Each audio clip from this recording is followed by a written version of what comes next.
Hey everybody, Spidey here, and as always, I hope you're having a marvelous day. Have I got a fun video for you?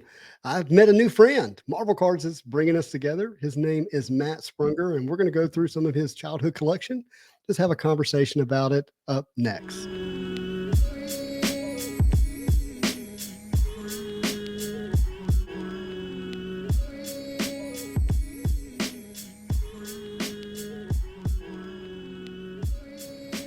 Hey Matt, how's it going?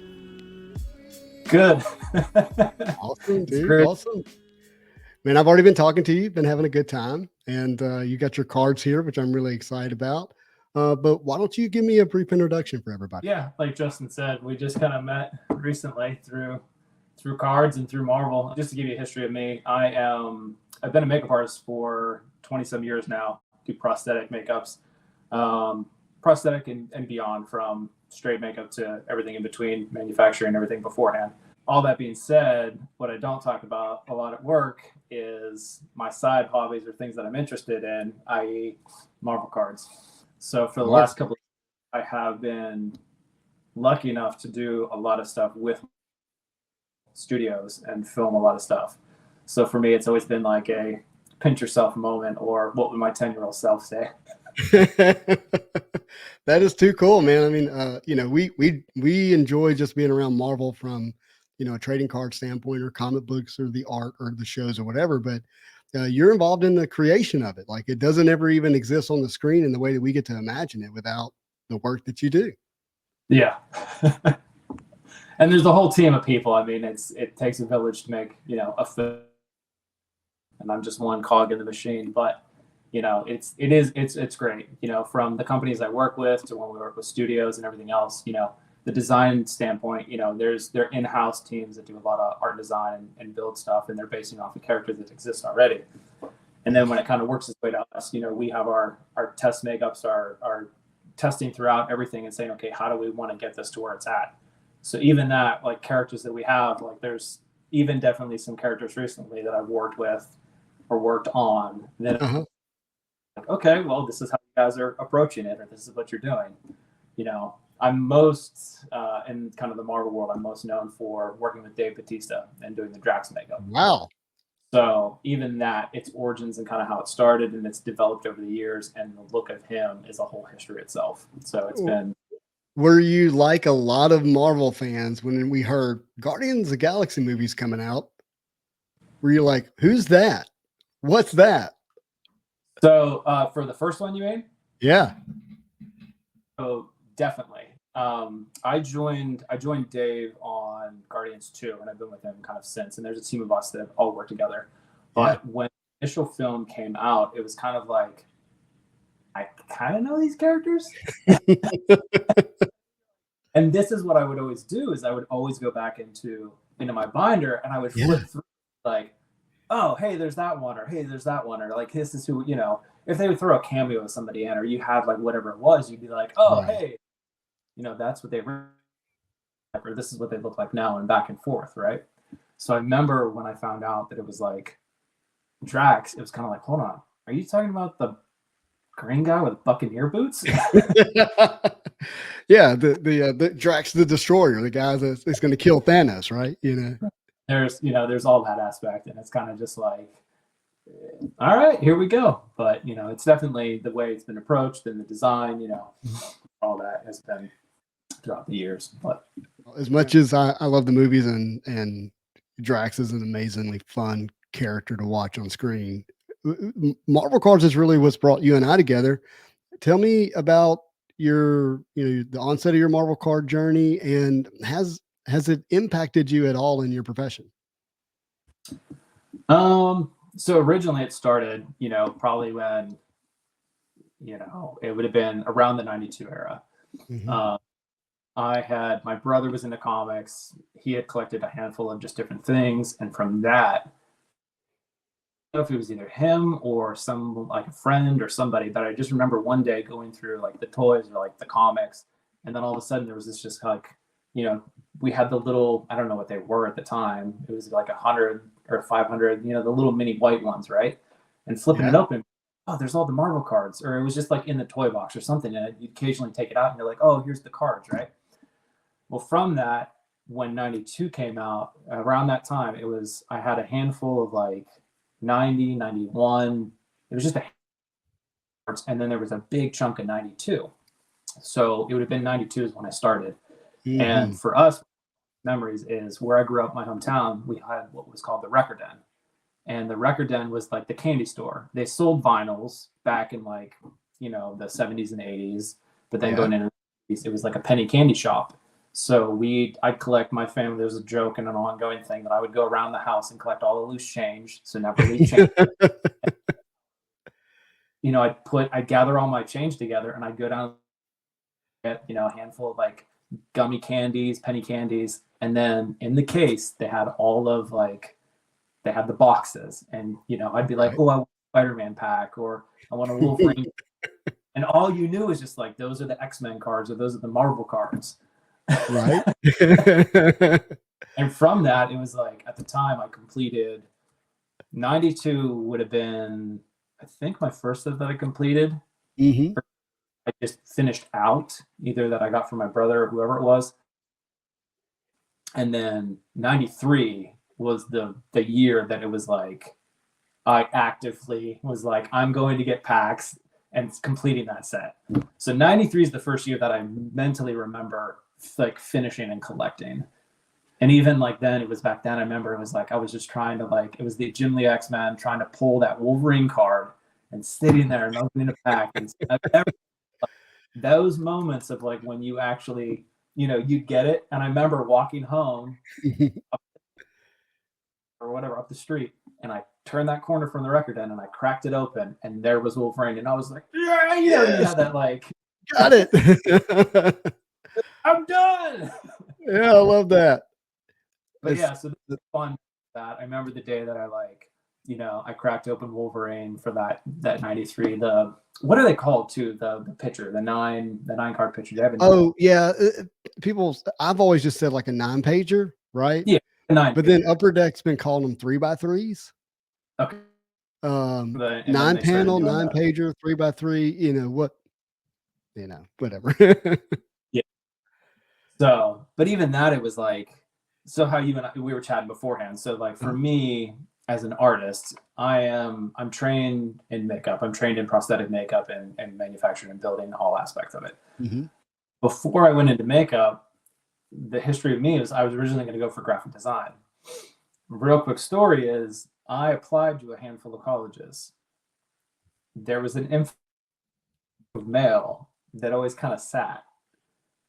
And I got an acceptance letter that I didn't know about because it sat there. But at the time, I had already thought about makeup and was starting to pursue and found the college that I was going to go to. Yeah. So the day that I went and I found the college and was like, I am going to do this. Like, I love makeup. I love all aspects of it. I love where this could take me. Yeah. I got, and we found the acceptance letter of the graphic arts school. I was like, this is what it might have been. Who knows? Right. So speaking of graphics, I've always had a passion for it. And I think it stems from all of the cards, the graphics, just the backs, like just everything, the way it was put together. So, and that's what kind of drew it to me. So even though like those, going back to those 9x9s or the 9-pagers, the putting together a piece of art, wanting to know what that corner was or what that centerpiece was, always like, man, I want to finish this set. Who's that center set? Or who, like, what the art is beyond, as you're collecting and filling in the pages. But 92 to me was I love that they were just single characters and single, they had different graphics, backs had all the power levels and that kind of stuff. So, dude, I love that. I love that you have this kind of what if story too. Like, what if you would have gotten opened the mail sooner with a graphic arts design? Maybe you're making our Marvel cards today, right? Like, yeah. And I don't know how it ended up being. Was like this, like, how did we not check the mail? How did it was like, but it's that time of like, I always loved film. I was never into horror, but I liked fantasy, sci-fi, realism, like that kind of stuff. And I said to myself, I was like, because where I went, a lot of people went there for horror. They wanted to learn like the gore, all the effects in that aspect. And I was like, I just want to, whatever I want to do. So when I interviewed with them and I kind of did the tour, I said, absolutely, this is what I want to do. So, but that's a Love it. whole nother. I'd say Drax. I say Drax is pretty, pretty close to pinnacle. Although, maybe working on Gamora might be. No, I'm just kidding. I have so there's definitely I've worked with Zoe. I definitely have. I've done, we had to redo her life cast for one of the films. So taking Yeah. her life with her in different aspects. I've what was it? I've definitely helped with like the stunt makeup. I've done at one point in the Guardians universe, I've done every single alien or species Wow. to, in some capacity. Now with the recent Guardians 3, I was a little bit busier, had some other stuff going on, but there were some new species, I believe, that were in 3 that were either in the first one and we didn't use in 2, Mhm. or when they did some new characters. So there's a few in there that I haven't applied, but in regards to like all the other aliens, or all Right. the other aliens, I've definitely applied or been involved in some way. That's really So cool, man. yeah, So so I'm really kind of fascinated listening to you talk about what inspiration, what attracted to you, what you were looking at and studying when you looked at Marvel cards, because it's very different than what I looked at, even though we're looking at the same card. And it reminds me, like when I travel internationally, I like to yeah, like dig in a little bit and see what someone from a totally different side of the world, how they look at the human face. yes, And like when I went to West Africa, and when I was there in West Africa, there was a lot of emphasis on cleaning the teeth and then tattooing the lips and the gums, because the teeth is one of the ways that they assign beauty, you know, yes. and maybe So I look at the eyes more, you know what I mean? And even though we're both looking at the same quote face of a card, we see it differently. yes. So are you saying within like the cards themselves, or just like how I approach like when I look at characters and makeup and that aspect as well? Well, I'm just using the example of seeing beauty in a human face. And Yeah. even though we're looking at the same face, we just see what may seem beautiful to us. We're looking at the same cards, and the reason I might find it beautiful or not attractive, you're looking at it and Yeah. seeing it beautifully in a different way. Yeah. So in regards to art in that aspect, Yes. so illustration and everything else, like I definitely, I was always that way. When I was younger, I definitely always kind of was like, hey, there's the character. I love, like the dynamic poses, or there was like, this card's kind of, I think some of us can agree that like some of the cards are, I will, not to change topics, but in that Yeah. in 90 in the 94 X-Men, Uh-huh. Clear Ultra. it was Yeah. 94 and 95. So the first one, 94. Mhm. I'm either way, there is one card Which one is that? in the X-Men series, Ultra X-Men, and it's because it's a photo of a sculpture and not a painting. It just bothers you, huh? Pull it up, I can't. It looks like a weird little mutated guy. He's like in a wheelchair or something. It's like when you Oh look at it, to gosh. me, I see an actual somebody made a maquette, like a little sculpture, and then from there they either photographed it and submitted it. And to me, it stands out so bad that like you have all these like fine art paintings or illustrations, and then you get that. Okay. Well, I'm definitely going to But find that photo. We're going to drop it into the video so people can see it. So I'm not dissing the artist. no, It's cohesively go with the set. I'm with you, but So someone out there thought it was, something. exactly. So going back to that kind of stuff, it's definitely with with the illustrations, there was either cohesiveness, consistency. What I kind of find it interesting about the sets was that Mhm. art is all perspective. It's all subjective perspective. You're going to have your different things, but with the graphics, I didn't start realizing until probably in high school. Occasionally you oh, hey, there's my old binder. They go away for a while, they come back out, they go away. There's a handful of Mhm. stuff I've kept, small things throughout, like from when I was my adolescence. I have very little left, and these cards have always been like, nope, not getting rid of them. I'm holding Yeah. on to them. Um, it was probably around high school going into college that I started developing more of that, like, hey, I love the layouts. I don't know what about it. I just like the graphics. And that even dates back to, what we were talking about earlier, before this was, I think we grew up in the era where marketing was, we need to make money. We need to push. We need to get something that kid's eye. We need to bring them in. It was either collectability, but not only that, it's graphics. It's logos are logos for a reason. They're a way to express something. They're a way to catch your attention. And I think that was kind of like growing up in that era. I always found like toy packaging interesting. And I know some collectors that collect like statues or figures, know that we save boxes, or it's like, hey, it's for collectability, or it's in full. I have the figure, statue, and the this, or it's in mint condition. Yeah, mint on card, right? Right.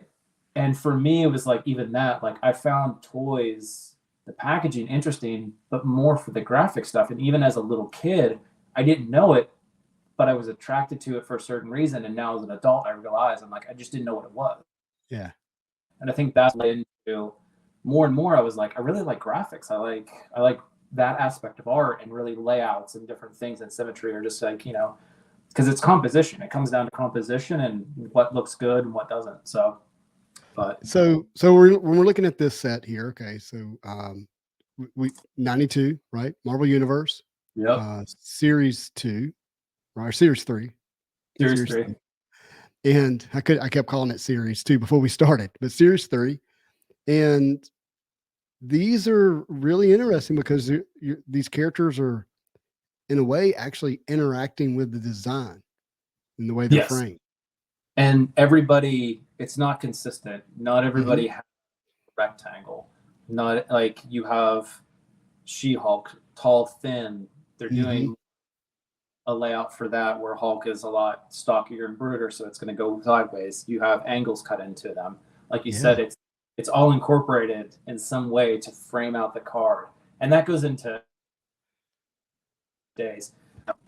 When you look at the new Masterpiece sets as well, with a lot of that stuff, like you have these beautiful paintings, but not only that, when you start doing the different treatments, the different frames, the different, foils, it really gives it a certain pop. It gives it that extra, like, I would tell you, like, it's good.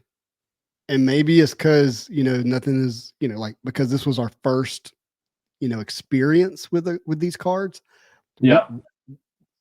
The skill of the design is not what it was in the 90s today. Like, no, for whatever reason, whatever reason that is, these 90s cards and the way that they were laid out in design, I think, are still unmatched. And I think there's a nostalgia aspect to it too. Onto more so that you really do, because I know even that, like, every year, and this is where it's weird. So I would have started I actually would have paid attention to the graphics much younger, now that you say that, because I remember in later packs, like 93 was more about the layout, the 9-pager, right? But then I remember, like, you flip to the back and you're like, well, how did they do the power level? Because I always compared everything to this, how did they do the power? What did it look like? It was easy to read. And then you get into 94 and you're like, what's going on here? and you had those first couple cards, or the I don't know how the breakdown of that was considered, but then once, like, the base set, you flipped them over and you're like, hey, I kind of remember it's the power level again, but it's just laid out differently. So it was either each the same team that was working, and they needed a new fresh look for each year. Some are hit or miss, but I think it comes back to that nostalgia of, like, when you see something and you remember it, and you're like, that's just when you've done something right and you've nailed it, you know it. And I think, like you said, it's like now it's more about either treatments or foils and aspects to it, because it's like outside the Marvel world, when you start, like, looking at other, of the other guys, or people will be involved in like Magic, Wizards of the Coast, their cards now they've done, and that's one trading card game compared to others, but everybody's doing all these different styles and, like, different variants and different this, and it's more about the treatment of the card, finishing treatment versus like the graphics. Right. Well, just to kind of highlight the set that we have opened here, This is a painted background by Joe Jusko. And all the backgrounds, all the backgrounds for series 3 is actually painted by Joe Jusko. Yeah. So when you start with an artist of his ilk, his skill, Yes. just for the background, you know, you're going to get something pretty special. Yep. And I even remember there was multiple times because you can see how stuff kind of goes together. You know, they go together. Exactly. There were times where I was like, can I, and I'm sure there is a way, can I, if you don't go numerical order, can you lay them out so that all of the backgrounds line up? Ooh, I don't know the answer to that. I don't know if they were that thoughtful, but you do see some thoughtfulness showing up. This doesn't connect to these. Right, but the two together do, and then the two together at the bottom do. These two connect, but then you have a little bit of this. Does another card have? But Phoenix and Black Widow connect. Yeah. So I've never noticed that. This is new for what I've never actually just had this top down moment with this set. I've always kind of been, you know, looking at it like on my table, just kind of flipping through. So this is pretty cool to see it. And that goes back to like, you appreciate the card in some aspect and you see certain things where I'm going to see it in other aspects or say, hey, you know, like this I was always kind of like focused on or, you know, check it out. It's 100% me going straight to the character. Like I love Phoenix, but that card doesn't really light me up because I don't get the detail that I want, but I love the I don't know how to say it so well, but the kind of the simpleness of the Black Widow and being outside of the frame really is just special for me.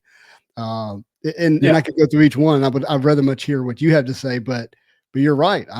So I've never even spent time looking at how the backgrounds match up. Yeah. Excuse me.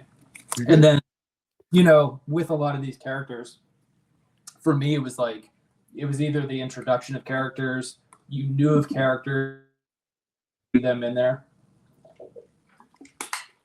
So do you have, you know, for me, X-Men. Yeah, I know this is kind of a basic question, but I really am curious. Like, do you have a favorite character? I don't know. I have a favorite group, which is the X-Men. The X-Men, yeah. Yeah, and that was another one. I mean, going back, you were asking about, you know, kind of what I do, my history and everything else.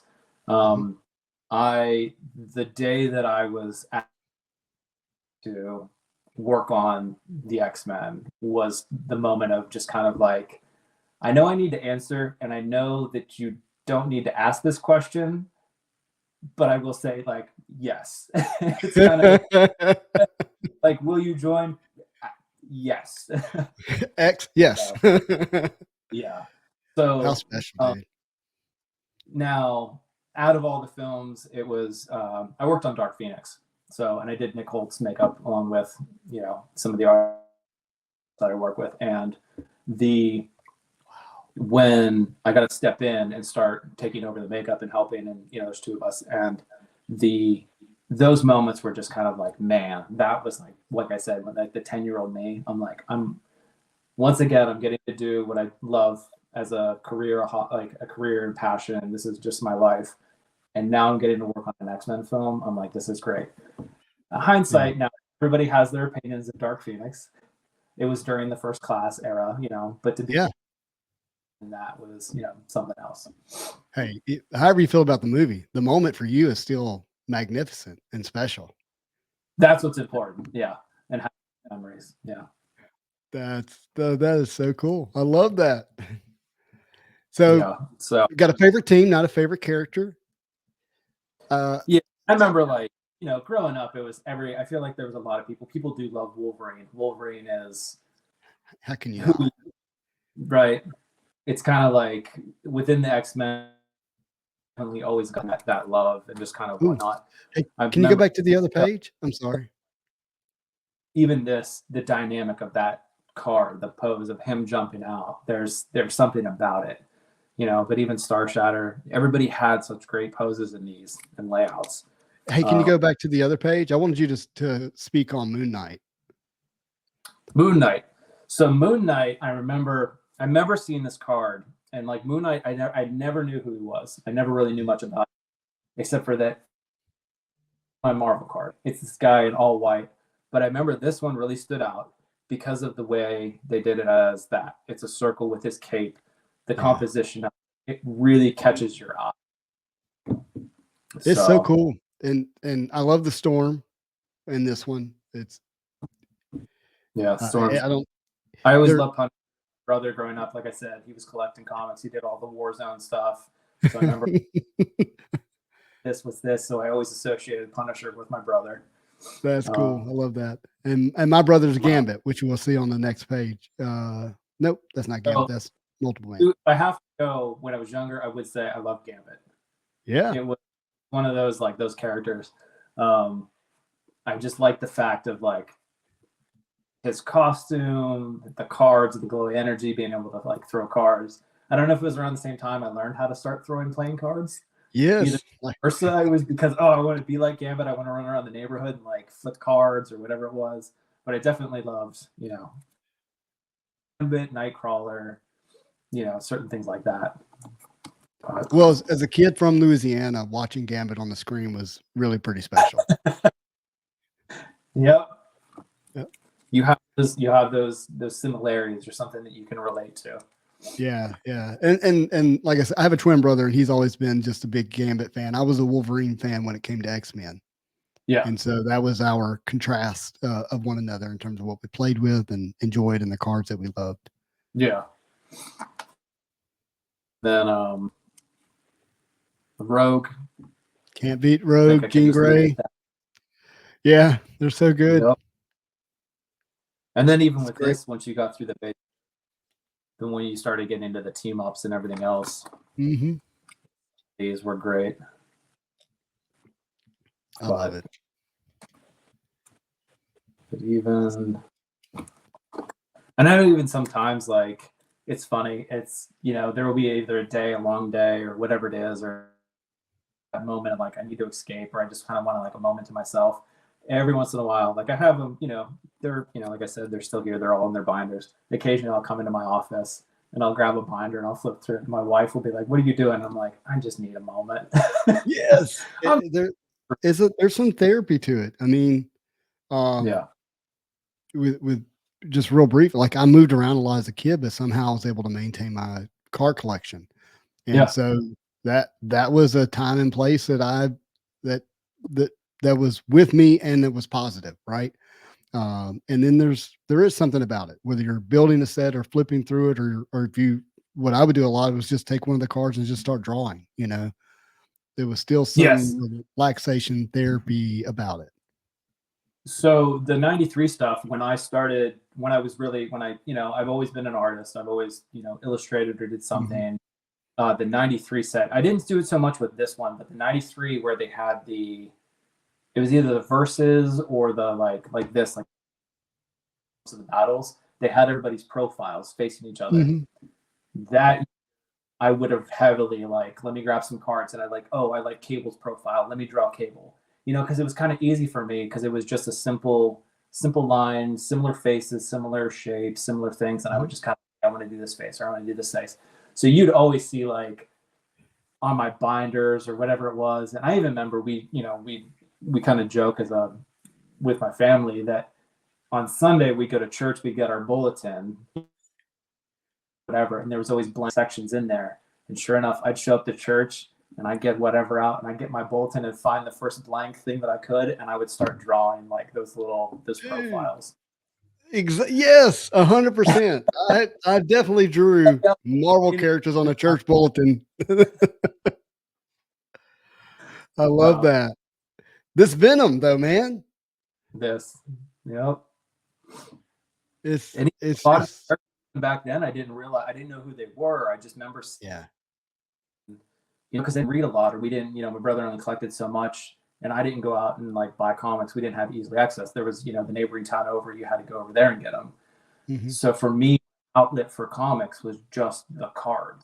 Yeah. And that was my way to like, so a lot of the characters I didn't know, the Destroyer, I didn't know what it was. I didn't know, I knew of Apocalypse or, certain things. The main characters, obviously the A-list characters, you knew who they are. But yeah, I will say those the villains have always been higher up in my favorites than Oh man, a the good hero. guy who likes the bad guys. I got it. I'm one of those guys. So which villains? Magneto has always been a favorite of mine. Yeah. I actually, with a lot of the stuff that I did for this, like we were talking about, so I would either, do I still make stuff? Do I still kind of create things? A lot of the time, especially for productions, I kind of pull away and I just do on-site applications. But my wife and friends have noticed that if I do make something on the side, it's because I want something for myself. Point, I sculpted. This is right at the beginning of 3D printers, Okay. and I was still traditionally hand sculpting, and I'm known for a lot of my symmetry and kind of what we call flat surface sculpting, hard surface sculpting, or just machining stuff. And I said, I at the time I had bought a 3D printer. Mhm. I started my like 3D sculpting, learning how to 3D print, along with like there were so many aspects of it, and I was doing it all at the same time. And I said, "This is way too much. I need to like, I Dial need, it back. I need to either learn how to 3D print on its own, or I Mhm. need to learn how to 3D sculpt it myself. Like, I cannot do every single process at once. My brain was just overloaded. But at the same time, I was saying that I was like, I don't want to rely on computers. I want to do this. It's kind of like fine art. Fine art, it's the is. So I sculpted myself a Magneto helmet. Oh, that's so And cool. everybody said, "Are you 3D printing or what are you doing?" And I said, "No, my 3D printers are my hands." I love that. So anyway, going back, Magneto's always been, I've always loved his power, the idea of it. I love the costume, that era and everything Well, else. look, the best villains in terms of like storytelling, in my opinion, are the ones who think they're the good guy. Yeah. And you got Magneto, Doom, and Thanos. There's Yep, there's always that debate of are they really bad? Is it like what the means that they're using to accomplish Right. their goal, but trying to do it for what may be the better? There's so Yeah. much, and we're Which talking, but there's so many other DC characters that are the same. There's other villains that you're like, they just want to do good. They're just going about it the wrong way. they're insanely flawed, right? They just don't. They're not maybe awake to it. But not to change the subject, and we'll get back to the cards. But that's why I think Joker is the the worst but best villain because he doesn't have a rhyme or reason. Yeah. It's there's no he's just pure villainy. But Yeah. but no, they're great complex villains and they're wonderful to build a story around. And then when you compare and contrast them, to the hero, like with whether it's Professor X to Magneto, whether it's Mr. Fantastic to Doom, or in the case of the movies, because that's what most people are going to be familiar with, Tony Stark to Thanos, right? Yeah. It's a great it builds a great storyline to tell. Yeah. Yeah. Another one, White Queen for me. Yeah. I was a young adolescent. You had no chance, my friend. No. Between Hogan and White Queen, it's kind of just like we'll just once again leave it at that. Yep. But Yep. there were so many different, Mr. Sinister now. I would say I don't know why. Oh, you Mr. Sinister what? As a favorite for me. Like now, Mr. Sinister. Like I love the idea. Matt, and not to get off into your work related stuff, but man, if such a good story could be told around Mr. Sinister, Yep. and a production done, like, and I think it would cross barriers of entry of people who would watch the show. Like it's something that if his storyline was told well, my wife who's not, into Marvel like I am, she would sit down and watch it if they do a good job. Yeah. I really hope they do tell Nathaniel X's story at some point. Yeah. There's just it's just interesting because it's just kind of this like, and then the aesthetic of his like him as his costume, modern, updated, different things. So many different It'll have such a strong brand because it already has that familiarity of like a vampire, even though he's not, but it's there. I do think it could transcend. And I think they could actually tell his story because he's actually got some time to him that's completely outside of getting into the X-Men, you know, without having to do any harm to the what that can unfold and tell his backstory of how he became Nathaniel Essex, which is pretty incredible. Yeah, yeah. So, but yeah, I mean, it's the full Slapstick. You go through these, and then all of a sudden you get that, and you go. You get to and then was this power set in the back?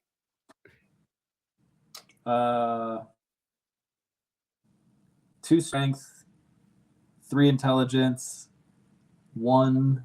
I have my glasses on. Energy projection. Just like, yeah. Like, what is he? Yeah. So. And then you got Galactus. Yep.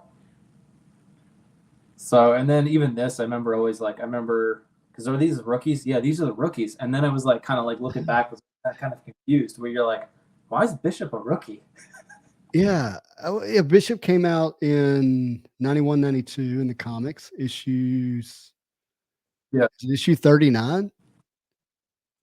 That I don't have the knowledge on that. Yeah. And but Strong Guy, I can't remember when he came out. I have to go. I don't want to confuse anybody, but yeah, this is not coming to me. So, but then so you get through those, and then you got to all of these, and then any more Universal characters? I remember getting into when we were filming Guardians 2, and then when they had Ego, and it was like, what? And you're like, who? Hold on. And you go back into the binder, like these are those moments where I go back in the binder and I flip through and I go, what? Like, just, all right, this is what we're doing. There you go, the planet. How am I going to do the makeup on a planet? No. So, and then a lot of the origins. Yeah, I love the origin stuff. I mean, as a kid, this is, how we learned. If you were not able to, somehow consume the comics, right? And then like compare to the cartoon, like, hey, wait a minute, does this match what I'm seeing on the screen? Yeah. What's the consistency? Mm-hmm. But and then when you started getting into the teams, a lot of this stuff too, you were like, you had all your single characters, and you're like, oh, hey, here's the teams.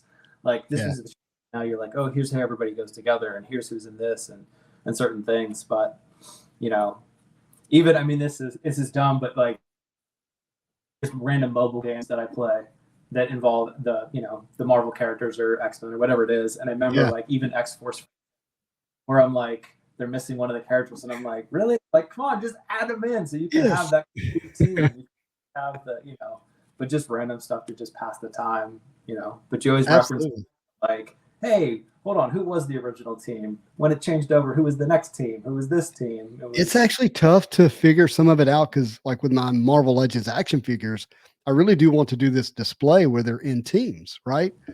And then you try to actually discover what's the right combination, and it gets really convoluted pretty quickly. Yeah. And then so even with those, like the teams and like that, like so Polaris, when over the years, and then realizing, I'm like, hold on, like that's Magneto's kid, and then you're like, hold on, Quicksilver's Magneto's kid, and then you're like, well, that's Scarlet. Oh, those two are together. I'm like, how many kids does Magneto have? Like, and how many brothers does Cyclops have? Come on. Right? It's always like, I love the fact that the story and like how everything starts, all the classics. I've actually seen the original art of Fantastic Four. Yeah. Yeah, it's really pretty cool. From the 90, and from the 92. Yeah, from that trading card right there. Yeah. The pen work. Mm-hmm. That's awesome. It's I mean, to think that the actual creators of the comics sat down and drew this art for this set. I mean, it's really pretty special. And this art sitting in someone's house somewhere. I love that. All right. So let me see here. Oh, got. So coming up. So this, and this is where you and I connected, or, I was going to start to talk to you about certain things that was like, so as an adult, when I was like, hey, let me get my cards back out, and let me see if there's stuff that I'm missing or that I want to like, filling gaps if I didn't have it, or like those chase Mhm. cards I didn't have as a kid, an adult, right? So I have some stuff in my collection that is I really hold dear to me. So you have all Okay. these, and then as an adult, I went through and I ended up finding a really, really, really good deal at a thrift store. Oh, wow. I paid, I think, $10 for a full set of 92, Okay. 91, 90 with holograms. Like the thrift store had no idea what they were selling. Top of that, so duplicates, right? So I had my original set, but then I was like, Yeah. hold on, now I get to complete my set of all the holograms and things that I didn't have when I was younger. So That's not super cool. What a find. then I Oh, started what? that I was Sorry. like, hold on, I had obtained like the promos. So my knowledge is kind of I have like a okay knowledge for this kind of stuff, but with that, it was like this was something that they gave out in advance. So it's another Venom hologram, but Okay. there's your one set, but then this was advanced comics, that kind of stuff. This is something that I've made, what we were talking about with graphics. So Yeah. there's and then I think this was the power rating, it came with a 10 or something, one of the collectibles, or you sent in for. Mhm. And I found one. So in Photoshop, I built my own. So Built your own. Love that's my that. right. So I recreated that. And then this is actually this one I hold. So when I was working on, it might have been Infinity War or Uh-huh. one of those, Dan came to visit and he was doing all his cameos. And they were filming a handful of cameos for different things because he was Mhm. in town. Well, obviously we knew that he was going to be there. And immediately I lit up and it was like, man, I don't want to do this. I never ask anybody for autographs. I don't bother anybody. It's to me, I just like, look, you guys Yeah, do the your. stand's not to anybody. And I said, if anything, I have to. I said, for me, 92 and that Spider-Man card was like, it's the first number one, Mhm. what I remember, it's all I know. And I said, let me at least take it in and get it signed. So for me, I have my Stan Lee signed Spider-Man. By the way, what a beautiful signature. So I had him do. I actually took a few other things in with me, and you Yeah. could tell I felt bad because and everybody said it's Stan's a beautiful human. He is it. He what he does for us. He created the stories. He created the characters. They even said it's like if you guys bring stuff in, we'll leave it in his dressing room. He would stay there all day and finish signing. He wouldn't skip anything. And it was like the stuff that I had, you could tell that it was towards the end. And it starts off, it's a beautiful signature. And then there's some other ones that you're like, oh boy, we're you know You know, it's look, it's where it's supposed to be, like in your binder. It's beautiful. And at the same time, I kind of want to encourage you to send it to get authenticated and graded with PSA. there's that aspect. You know, like, and not that because look, Stan's signature is not rare, as you know. he Like, signed he signs tons of stuff. And it's but for but me, yeah. to get it authenticated in a way that would preserve it, because people are may not. Anyways, I just think it's just a good thing to do, unless it just needs to be right there in your binder, and that's totally fine. Yeah. So for right now, that's kind of, and I was like, where do I put it? What do I do with it? I have some hard cases that it used to be in, and I'm like, but then it's by itself, and I don't really. So I ended up doing just hard craft paper, and I cut It out looks great. the sides of each of the card, whatever the dimensions are, and then filled it in, and I was like, it's my last page. It's You like framed it beautifully in there, man. I have my holograms from that set, and then I have that. The advanced comic is another one that I'm really interested in. I think there's um, there's a lot to be learned about promos, especially in the '90s, and the way Yeah. it creates a parallel to the card, and Yeah. that's just really cool, dude. That's that's one I haven't seen very often. Yeah, it's kind of hard. I feel like the first 2 years of these were really hard to kind of see. Yeah, I mean, yeah, we actually caught a couple of good glimpses, but you're right. You gotta have to have it. And Yeah. Yeah. Yep. There we go. Venom. Such a great card. So, but yeah, so I Man. did those, and then to 93. So for this binder, I kind of just put them, trying to figure out how do I organize everything. Do I want to do one for each one? Do I just kind of, get them in? But like I said, this was the first set that I had collected, like actively. Okay, I'm going down to the record end. Here's my, my $2 or whatever it was, and like get another pack. So I 92. I kind of either traded with some friends. It was pretty easy to kind of like finish that up, minus like the end.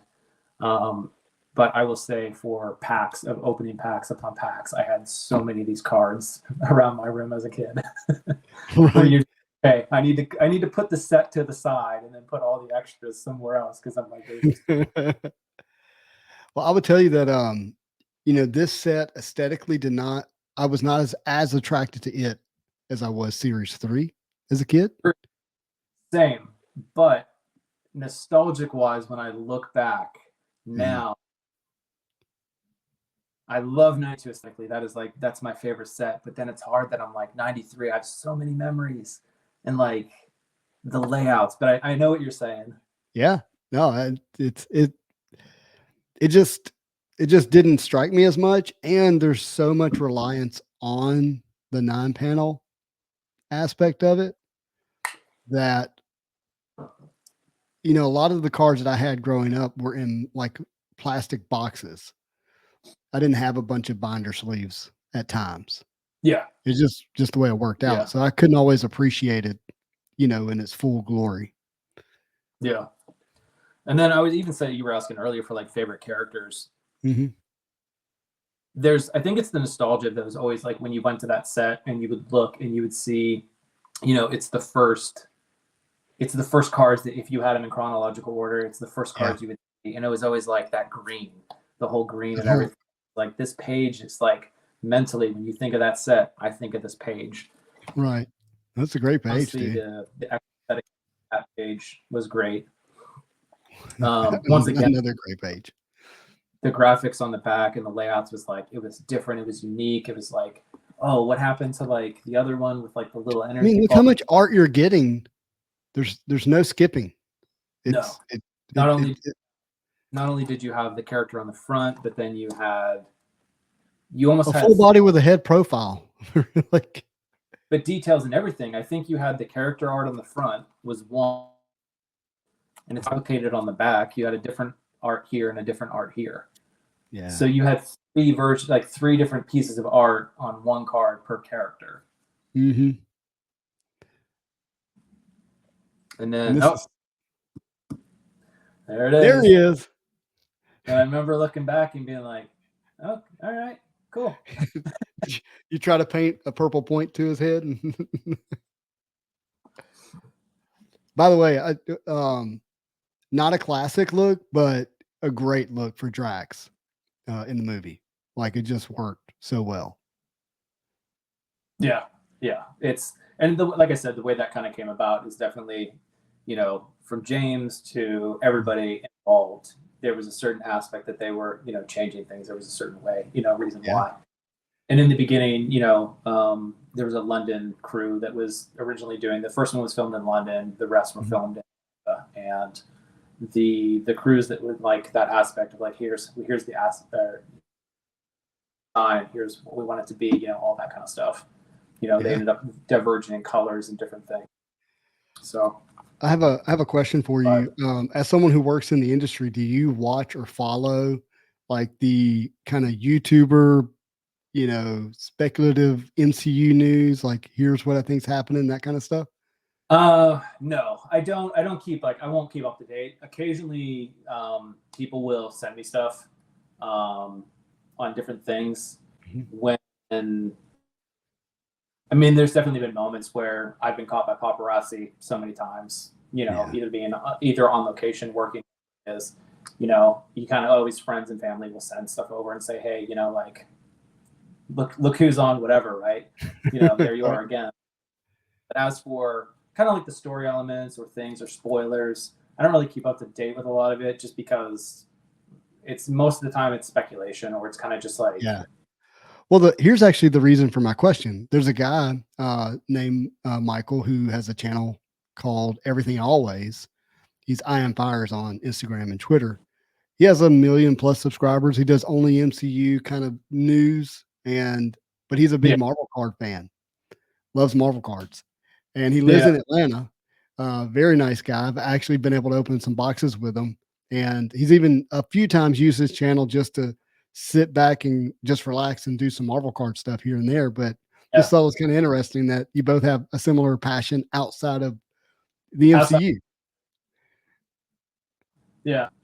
It was great. There was so I told you about little gifts that I do at the end of each project, specifically for like my team and different things. But there was somebody else on one recently Mhm. that had used like some of the old like the cards um, as like a little like keepsake or like just like a little sticker or Yeah, something, whatever it was. And instantly I was like, oh my God, you know, I'm just laughing and I'm like, do you know about this stuff? And you get that passion of like, if you're within this yeah. age range, within that, like, you know, if you grew up during like the 90s through like this Mhm. era, like, hey, you know, It's such a even, connector, right? It and even, creates almost this instant alignment.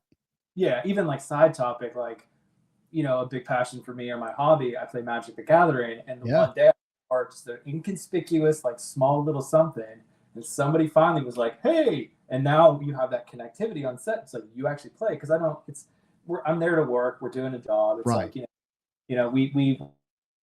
we definitely know each other and we all, you know, have our things, but there's the small stuff that you don't just bring up or talk about. And yeah, it's definitely like, hey, you know, it's like I'm sure that if I wore a shirt with one of the old card logos or whatever it was, somebody would eventually be like, Oh, I know you. I know it would. And I got to talk to you about this. Sorry. In Marvel cards saved, how do I say this?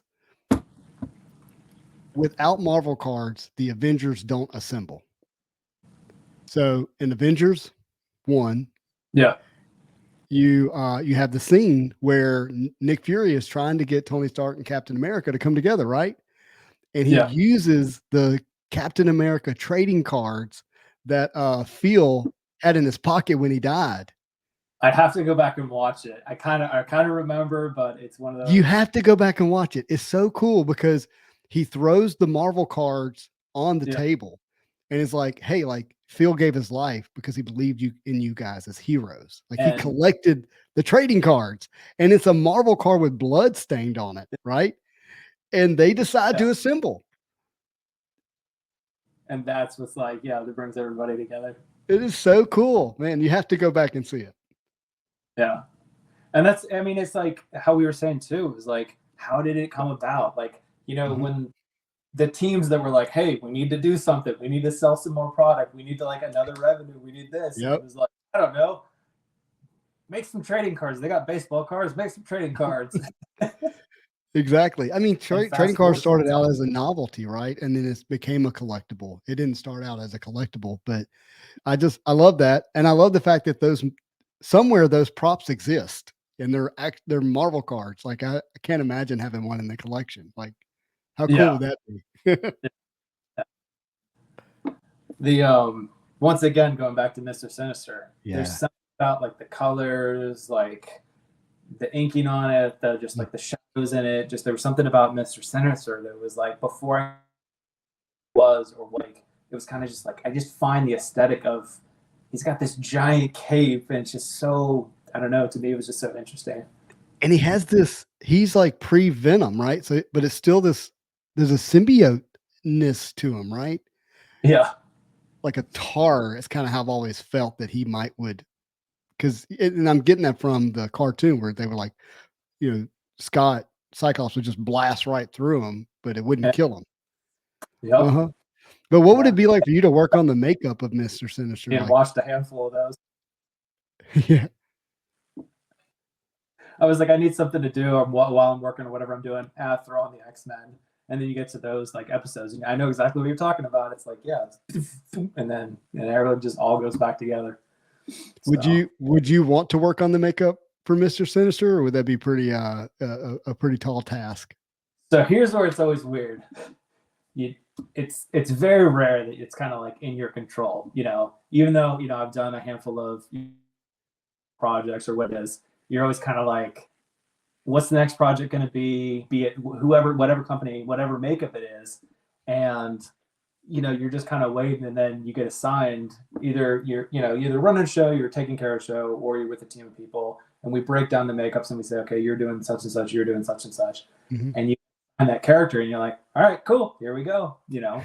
And in regards to like X-Men, going back, it's kind of like the way that worked was the company that I work with, or that we'll work with, that were studios, but they had designed and built the makeups for those characters.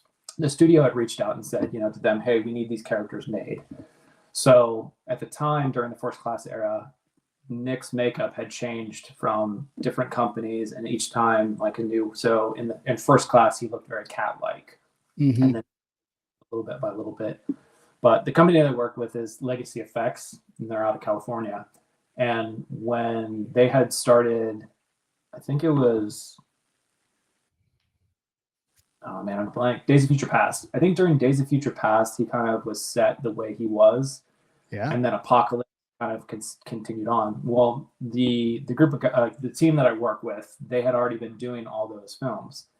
And at the time, my buddy Scotty and Alexi, a lot of my friends, Mike, Scotty, Alexi, Brian, they were all everybody was kind of bouncing around, but Scotty was kind of taking care of Nick the most.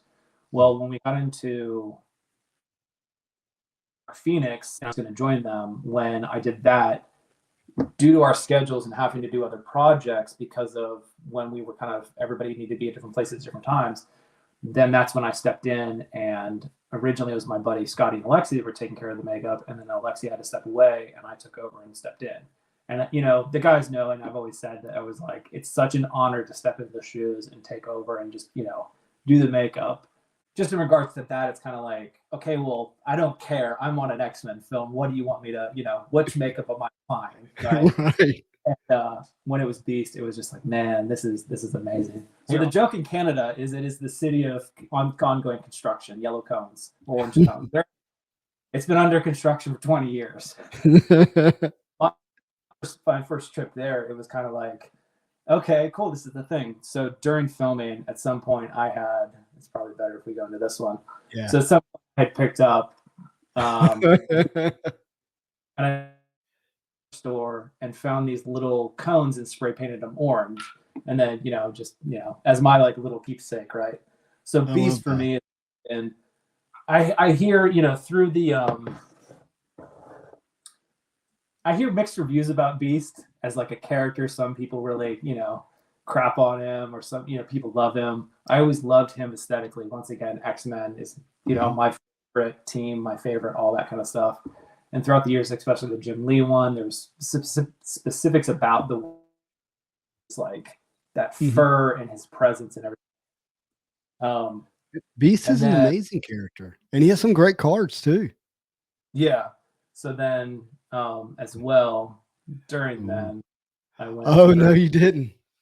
And then, so these are my two little keepsakes. I can't get it centered, but no, you did great. Yeah.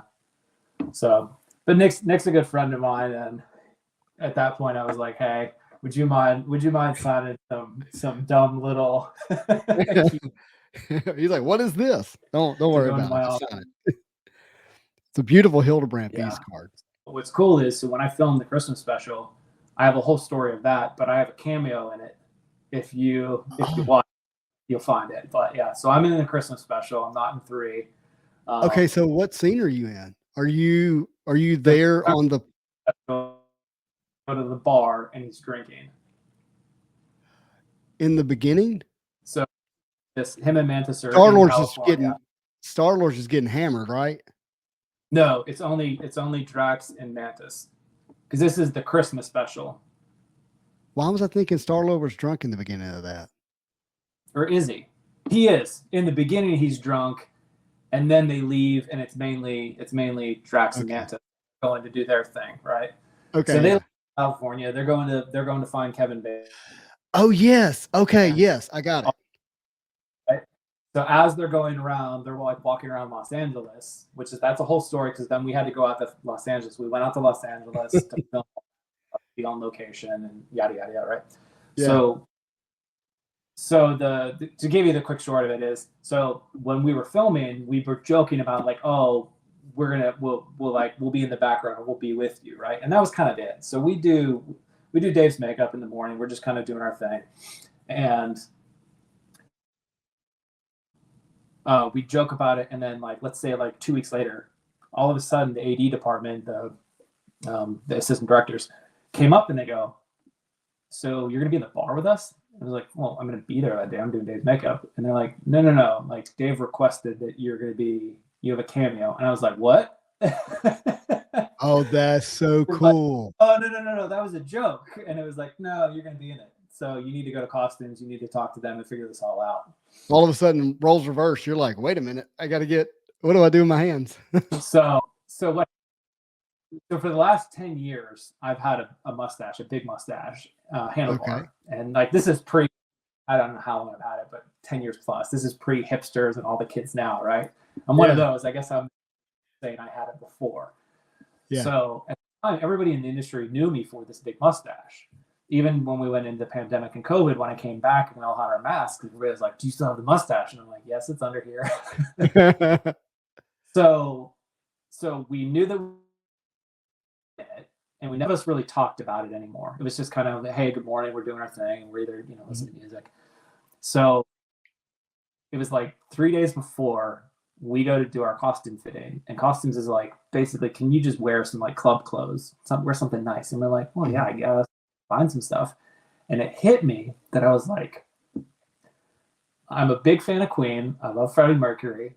I said, how about if I shave my mustache down into the Mercury stash and I dress? Do you guys have anything that would be resembled by his white outfit? And they're like, oh my God, you have to do this. And I was very like, I can't shave. I'm not shaving. So I said, you know what? If I'm going to do this, I'll do it. Right. So fast forward to, we're in the costume fitting and I brought my razor with me and I shaved off my chin and then I cut down my mustache and then nobody could see what, I believe we were still wearing masks at the time. Anyway, nobody knew that yes, because we were still wearing masks. So fast forward to the next day or the 2 days when we were supposed to do it. So I do makeup and I'm laughing the whole time. I'm like, oh my God, this is going to be hilarious. And Dave has no idea that this was planned because it was just like, you show up in some club clothes, right? So we finish makeup and he leaves.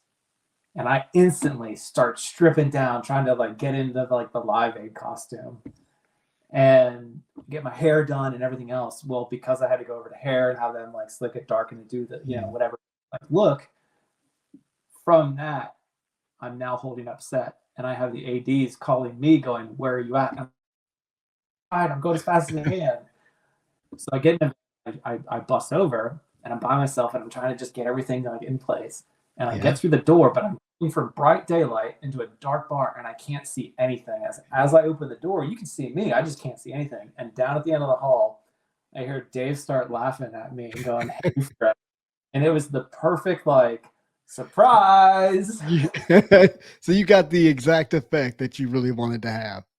Yeah. And then, on set and as we were filming, they cut a bunch out, but it's in there. Yeah, but they can't cut the memories out, dude. Yeah, you can't. It's there, but we filmed a bunch of stuff, and then X amount got in, but it's And then I still have people occasionally will like around like this year at Christmas, people send me screenshots and they're like, "Hey," I'm like, I know. Isn't that cool? Yeah. The other random, but like the other infamous one that I always get texted to me is I helped with Helmsworth's fat suit for Fat Thor. Oh gosh. But when we did all that was like a special Black Ops team. Nobody knew that it was happening. It was all hush hush secret. But the second time we did it, they had a camera EPK crew come in and we were doing a segment. It was for maybe one of the Tonight shows, like the next time. I forget what it was. But anyway, there's footage of me getting him dressed and into it. And everybody always sends like, and it's all, that one's funny because a lot of the time that's a lot of like either like female friends or people that I know way back or like moth, like family's moth, like friend, like that kind of stuff. It's like, yeah, everybody, you guys are all seeing the Thor, Chris Hemsworth. But yeah. That's really pretty cool, dude. That is so awesome. So yeah, so it's one of those. It's funny. It's like, well, I guess I'm in the MCU. You are. No, you and look, there's I know you said you're a cog in the wheel or something like that earlier, but that's just not how I see it at all. Like you're part of the reason the MCU exists and a lot of the things that not only I enjoy, but I'm going to continue enjoying for Yeah. But I mean, anyway, but yeah. So I mean, it's me, my team. It's John and Robert, two of the other artists that we've all been doing his makeup together for years. People have bounced in and out. Good friend of ours, Ryan, and there's so many of us that have everybody's involved in some capacity, and it's a big effort. And like I said, we all like to have fun, and there's those moments like that. You're like, oh great, I have to now. All of a sudden, you're all right. So I got a big question for you. The first is when you're watching the movies, I'm assuming that you go to the theater and watch them. I still do. So I don't everything I work on, I don't always go. Sure. But I will. But I would imagine like the big productions, like a Marvel movie, you're probably going to go see. Do you stay and sit through the credits to find your name? Not my name. So there's an ongoing joke, and a lot of us that if you're in the industry or not, I wouldn't call it a joke, but it's kind of out of respect, because traditionally, like when you were you got the playbook, you got everything, here's who's involved, here's the actors, here's what everything is. When it's credits, it's like, look, it's these are the people that made the film. This is everybody involved. It's kind of, for us, it's respect. You're either looking for colleagues, you're looking for friends. If it's somebody that you don't know, who was the makeup artist on that? Who was the designer? Who was this person? Family and loved ones sit because they want to see my name. They want to see their last name. Last name.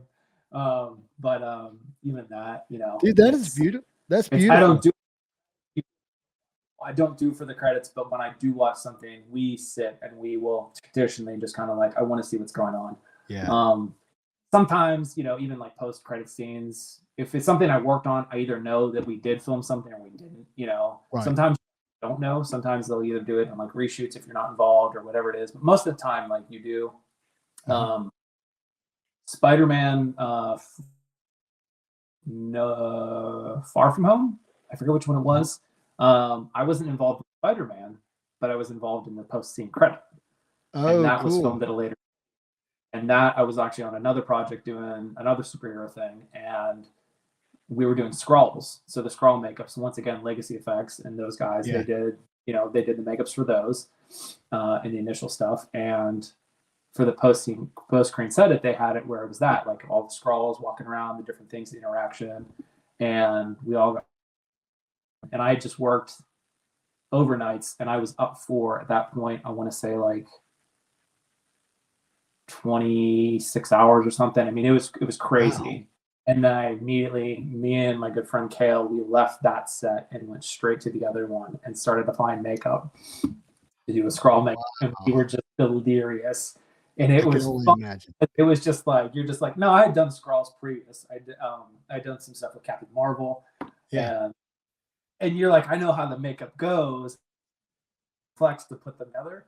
But your brain's just like, I need sleep so bad, and you're trying to paint and just get the process done, but you're just kind of like, I can't focus. I need to sleep. So, but that was fun. But even that, so like the people that worked on Spider-Man, whichever one that was, they didn't know about the post-scene credits, and we did because we were filming. So Marvel's really good about like a lot of the NDAs and really like locking stuff down. I love that. All right, here's my second question for you. Could you make me into Peter Parker Spider-Man with your makeup skills? I mean, some capacity, yes. Hair and makeup we can do everything. Everybody thinks that we can do everything, but that's one of our skills. I think you got some magic. I really do. It's like, hold on, you want what? And you want it in 10 minutes? All right. So I have I've never wore makeup in any real capacity until this year. I've actually picked up dancing, which turned into ballet. And so I've been doing ballet. I saw this on your. I think you were talking about it on the break, on the masterpiece break. Yeah. And And how? so, and then I've had to wear stage makeup, and I like there's actually a break that I did in mid-December. Yeah. I didn't know how to get the I didn't know how to get the guy liner off because I'd never done it before. And Yeah. I'm pretty sure if you go back and watch that, like you can still see some lipstick and guy liner, and it's just because I had no idea how to like actually get it off. So eyeliner in the base of your lashes is you have to get in there and really, yeah, it does not like to leave when it's I in your really lash. felt like I was gonna rub all of my what little eyelashes I have completely off. Like it was not good.